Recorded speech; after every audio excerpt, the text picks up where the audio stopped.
एक समय की बात है। दो भाई हेमंत और भरत कायराना नाम के एक दूरदराज गांव की यात्रा पर निकले। वह गांव अपने खूबसूरत जंगलों और शांत वातावरण के लिए जाना जाता था, लेकिन रात में यह बेहद बेहद सुनसान और डरावना हो जाता था। दोनों भाई, जो रोमांच पसंद करते थे, वहां की अनछुई खूबसूरती देखने के लिए उत्साहित थे और शायद उन डरावनी कहानियों का सामना करना चाहते थे जो लोगों ने उनसे साझा की थीं। सुबह सुबह उन्होंने अपनी यात्रा शुरू की। घुमावदार पहाड़ी रास्तों पर गाड़ी चलाते हुए वे हंसी मजाक करते रहे।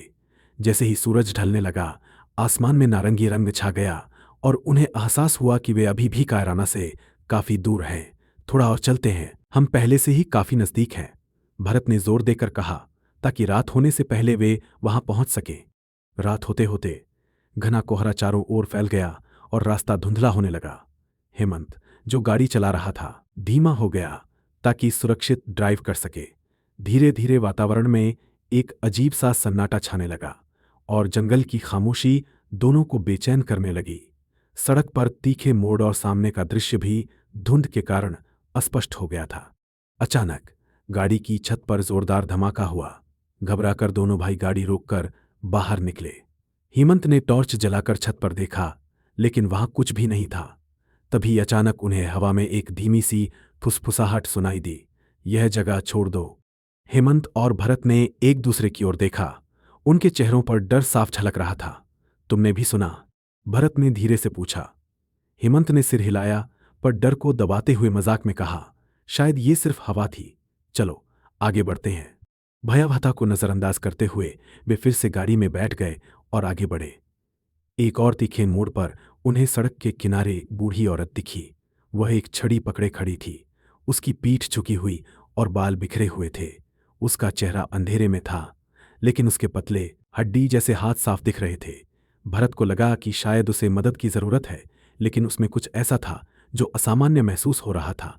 जब वे उसके पास से गुजरे, उन्होंने देखा कि उसकी गर्दन धीरे धीरे उनकी ओर मुड़ी और उसकी आंखें अजीब सी रोशनी में चमकने लगीं।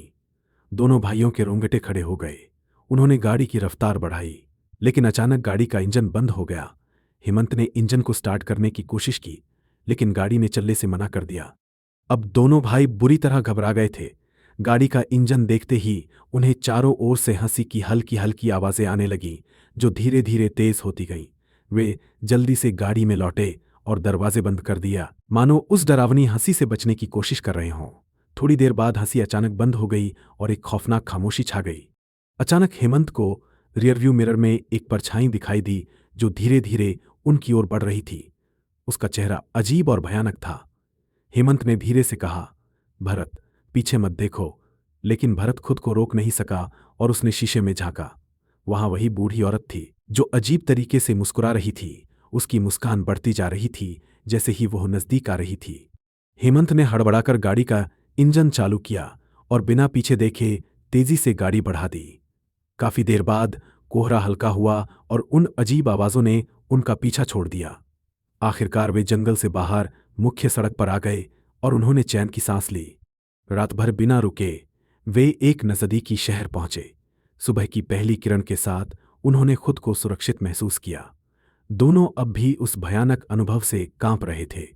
वह डरावनी यादें और वह खौफनाक आवाजें उन्हें वर्षों तक डराती रहीं। उस दिन के बाद हेमंत और भरत ने उस रास्ते पर दोबारा कभी न जाने का फैसला किया।